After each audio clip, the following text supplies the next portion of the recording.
Assalamualaikum warahmatullahi wabarakatuh. It's time to study penelitian pendidikan fisika.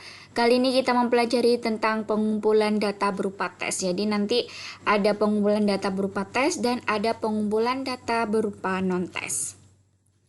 Apa saja yang kita pelajari? Ada hakikat tes itu apa, ragam tes, kelemahan dan kelebihan tes objektif dan subjektif. Yang pertama, hakikat tes. Instrumen yang digunakan tes adalah instrumen yang digunakan untuk mengetahui ketercapaian seseorang pada suatu kompetensi tertentu yang dirancang khusus sesuai dengan karakteristik informasi yang diinginkan.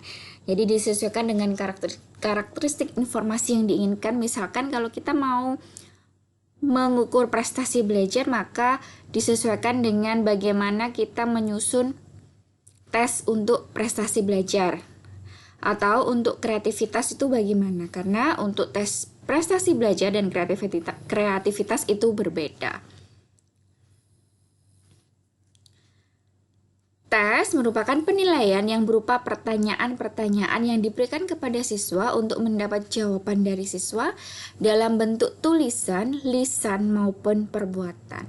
Jadi bisa dalam bentuk tulisan maupun tes lisan. Kadang-kadang kita diberi tes lisan, diberikan pertanyaan, kemudian harus menjawab secara verbal maupun perbuatan. Atau biasanya kalau perbuatan itu melakukan performance test. Jadi untuk tes ini bagaimana mengembangkannya dipelajari di mata kuliah assessment. Tes merupakan himpunan pertanyaan yang harus dijawab, pertanyaan-pertanyaan yang harus dipilih atau ditanggapi, atau tugas-tugas yang harus dilakukan oleh peserta tes dengan tujuan untuk mengukur suatu aspek tertentu dari peserta tes.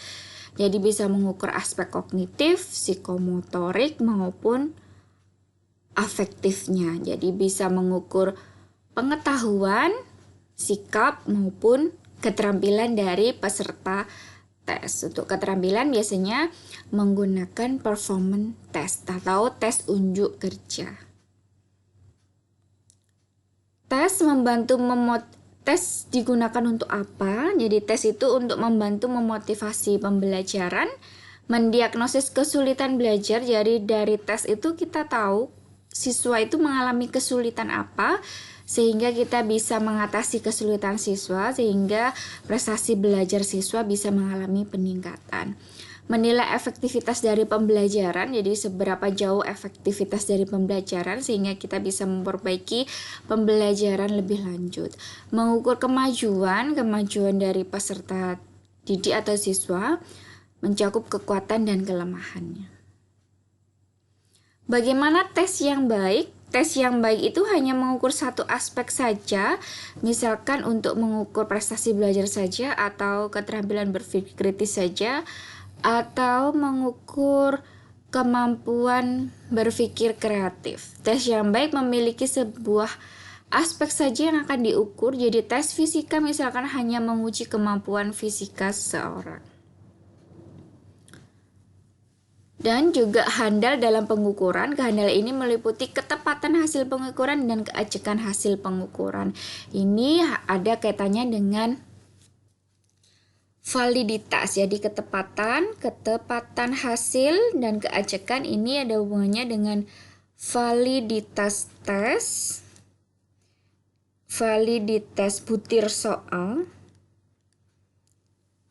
dan reliabilitas.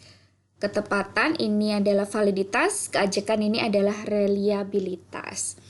Nanti ini dipelajari lebih lanjut di mata kuliah statistika. Nanti di video di playlist statistika juga ada tentang validitas dan reliabilitas. Bisa dipelajari lebih lanjut di sana. Jadi kalau soal itu harus valid, tepat, mengukur apa yang mau diukur. Jadi kalau tes kemampuan berpikir kreatif ya harus bisa tepat mengukur keterampilan berpikir kreatif. Dan ajek misalkan anak yang berkemampuan berpikir tinggi akan mendapatkan nilai yang baik di sekolah A dan di sekolah B juga demikian. Jadi keajekan dari hasil pengukuran. Yang kedua adalah ragam tes. Jadi ragam tes berdasarkan pirantinya.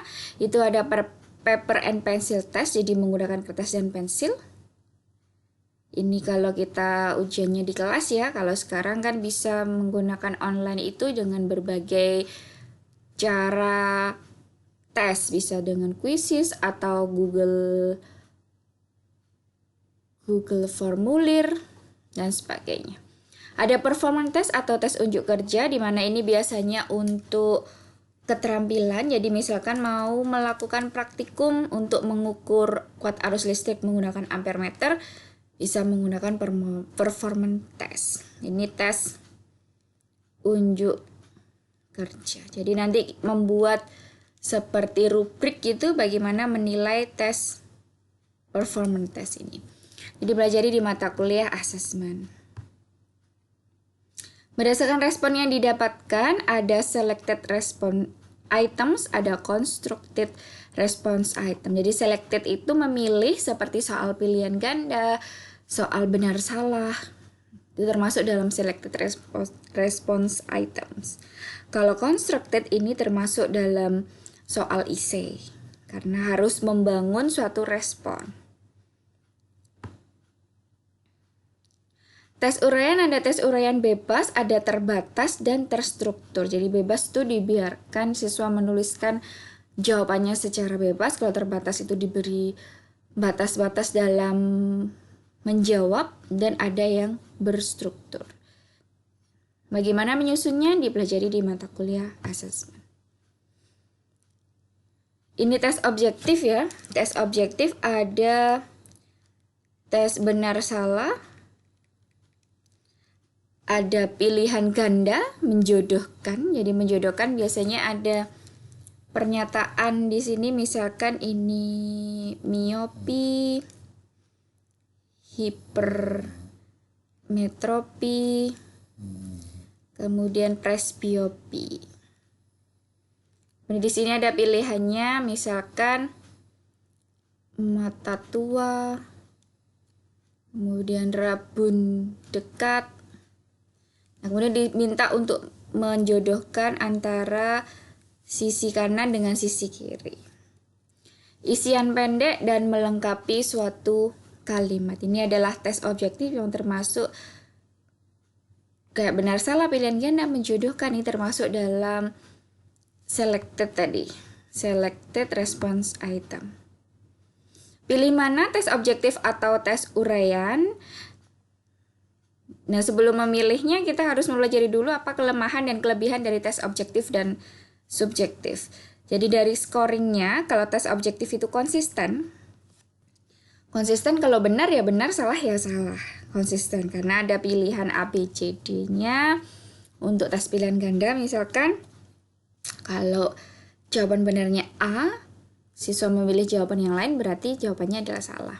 Kalau tes subjektif itu tergantung pengoreksinya. Kadang dalam pengoreksi yang orang satu mendapatkan nilai 20, misalkan skor maksimalnya 20, untuk yang lainnya belum tentu, tergantung dari pengoreksinya. Waktu koreksinya tes objektif itu cepat sekali. Tes subjektif lambat. Lama ya, karena kita harus membaca atau menganalisis setiap jawaban siswa. Cakupan materinya tes objektif itu luas, tes subjektif itu lebih sempit. Pembuatan soalnya tes objektif itu sulit.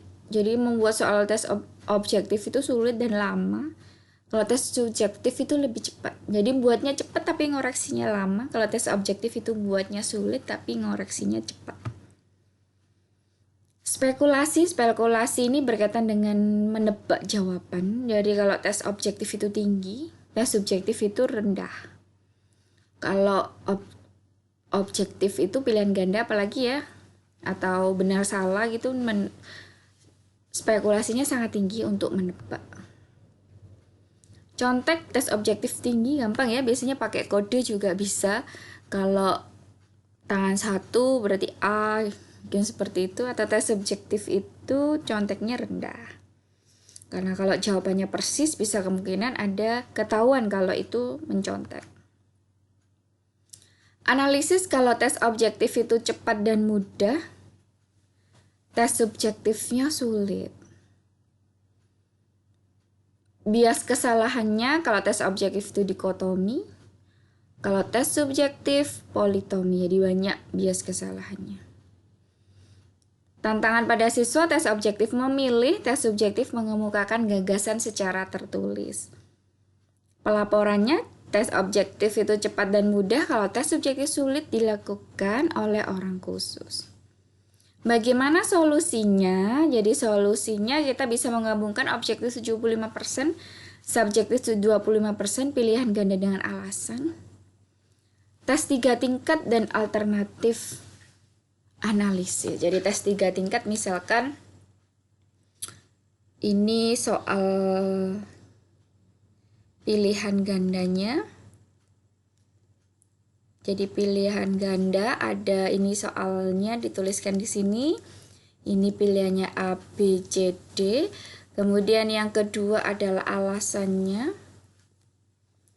Alasannya A, B, C, D. Ini 2 tingkat ya, ini soal pilihan ganda. Ini alasan memilih poin A sampai D. Kemudian ini alasannya A, B, C, D. Kemudian ini tentang keyakinannya.